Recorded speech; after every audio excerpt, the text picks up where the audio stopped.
समुद्र में हुई सबसे चौंका देने वाली घटनाएं। The Philadelphia experiment. October 1943 US navy ने बहुत ही गुप्त तरीके से एक बेहद विचित्र एक्सपेरिमेंट को अंजाम दिया, जिसमें एक पूरे युद्धपोत को कुछ ही पलों में सैकड़ों मील दूर टेलीपोर्ट करने की खबरें सामने आईं। एक बेहद सीक्रेट मिशन के तहत यूएस नेवी के यूएसएस एल्ड्रिज युद्धपोत पर कुछ जनरेटर्स लादे गए। कहा जाता है कि ये जनरेटर्स इस तरह से डिजाइन किए गए थे कि इनसे निकलने वाले एक नए तरह के मैग्नेटिक फील्ड से युद्धपोत दुश्मन की रडार में पूरी तरह से गायब हो जाता। लेकिन एक्सपेरिमेंट शुरू होने के बाद जो हुआ, उसने अगले कई दशकों तक इस घटना को लोगों में चर्चित कर दिया। दिन के उजाले में और कई लोगों की निगरानी में यूएसएस एल्ड्रिज युद्धपोत गायब हो गया। रेडार से ही नहीं बल्कि सबकी नजरों से भी। घटना के गवाहों ने बताया कि ऐसा होने से पहले युद्धपोत के चारों तरफ हरे रंग की घनी धुंध छा गई थी। कुछ घंटों के बाद खबर मिली कि यूएसएस एल्ड्रिज वहां से गायब होने के कुछ ही सेकंड बाद वर्जीनिया के एक शिपयार्ड पर पाया गया। मिलिट्री की एक बेहद गुप्त सूचना के अनुसार युद्धपोत के कुछ क्रू मेंबर बुरी तरह से जल गए थे, जिसमें सबसे चौंका देने वाली बात यह थी कि कुछ क्रू मेंबर के शरीर जहाज में आधे घुसे हुए पाए गए। उनका आधा शरीर जहाज में घुसा हुआ था और आधा बाहर निकला हुआ था, लेकिन वो अब भी जिंदा थे। फिलाडेल्फिया में हुआ ये एक्सपेरिमेंट टेलीपोर्टेशन और टाइम ट्रेवल की विवादित घटना मानी जाती है। हालांकि यूएस नेवी ऐसे किसी एक्सपेरिमेंट के किए जाने से इनकार करती है। ये एक्सपेरिमेंट हुआ था या नहीं, इसकी सच्चाई संदिग्ध है। होजे साल्वाडोर अल्वारेंगा का अद्भुत समुद्री सफर। दिसंबर सन 2012 होजे अल्वारेंगा अपने दोस्त के साथ मैक्सिको के तट से दूर एक फिशिंग ट्रिप पर निकले। बदकिस्मती से ये दोनों दोस्त समुद्री तूफान की चपेट में आ गए, जिससे इनकी नाव का इंजन टूट गया और दोनों दोस्त खुले समुद्र में बह गए। कुछ समय के बाद होजे का दोस्त मारा गया, लेकिन होजे अकेले समुद्र में तैरकर किसी तरह अपनी बोट पर पहुंच गए। होजे अगले 14 महीनों तक समुद्र में बिल्कुल अकेले उसी बोट पर सफर करते रहे, इस उम्मीद में कि उनकी बोट एक दिन किनारे पर जरूर लगेगी। इस दौरान होजे ने जिंदा रहने के लिए पूरे 14 महीनों तक कच्ची मछलियों और कछुओं को खाया। पानी की जगह वे कछुओं का खून पीकर जिंदा रहे। इतना ही नहीं, पानी की कमी होने पर उन्होंने खुद का पेशाब भी पिया। सूरज की झुलसा देने वाली गर्मी से होजे ने केवल फिशिंग बॉक्स के जरिए खुद को बचाया। पूरे 14 महीनों के बाद होजे की बोट मार्शल आइलैंड के किनारे जाकर लगी।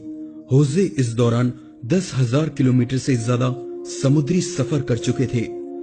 हालांकि उस वक्त लोगों ने माना कि केवल एक नाव के सहारे समुद्र में 430 दिनों तक जिंदा रहना नामुमकिन बात है, लेकिन मैक्सिकन सरकार ने भी आधिकारिक तौर पर यह कन्फर्म किया कि दिसंबर 2012 में 2 मछुआरे गायब हुए थे। 14 महीनों के इस अद्भुत समुद्री सफर ने होजे को दुनिया भर में मशहूर कर दिया। समुद्र में मिला एक विचित्र संदेश। मई 1897 ब्राजील के नौसैनिकों को समुद्र में एक बोतल मिली, जिसमें एक नोट लिखा गया था। नोट में लिखा था कि सी हीरो नाम के समुद्री जहाज पर कुछ विद्रोहियों ने जहाज के कैप्टन को मार दिया है और एक ऑफिसर को पानी में फेंक दिया है। ये नोट जहाज के दूसरे ऑफिसर के द्वारा लिखा गया था। नोट में आगे बताया गया कि उसे अब जहाज को अमेजन की तरफ ले जाने के लिए बाधित किया जा रहा है। इसके अलावा इस नोट में बंदी बनाए गए जहाज के कोऑर्डिनेट्स भी लिखे थे, जिससे जहाज को ढूंढा जा सके। नौसैनिक इस नोट को पढ़ने के बाद बंदी बनाए जहाज को छुड़ाने के लिए चल दिए। नोट में बताए गए कोऑर्डिनेट्स की मदद से उन्होंने जहाज को ढूंढ लिया। नौसैनिकों ने तुरंत ही जहाज को अपने कब्जे में कर विद्रोहियों को गिरफ्तार कर लिया, लेकिन इसके बाद जो हुआ वो सच में चौंका देने वाला था। नौसैनिकों ने जब जहाज के ऑफिसर को बताया कि वो उसके लिखे गए नोट की वजह से जहाज को छुड़ाने आ गए, तो ऑफिसर हैरान रह गया। ऑफिसर ने बताया कि उसने कोई ऐसा नोट लिखा ही नहीं था। और न ही उसे इतना मौका मिला था कि वो एक नोट को बोतल में बंद करके समुद्र में फेंक सके। ऑफिसर की इस बात को सुनकर सभी लोग ये सोचने लगे कि अगर ये नोट ऑफिसर ने नहीं लिखा तो फिर आखिर किसने लिखा था। इस रहस्य पर से पर्दा उठने में थोड़ा वक्त लगा, लेकिन बाद में सभी को इसकी सच्चाई मालूम हुई। इस घटना के 16 साल पहले जॉन परमिंगटन नाम के एक लेखक ने एक नावल रिलीज किया था जिसका नाम सी हीरो था, जिसमें एक समुद्री जहाज पर हुए विद्रोह की कहानी बताई गई थी।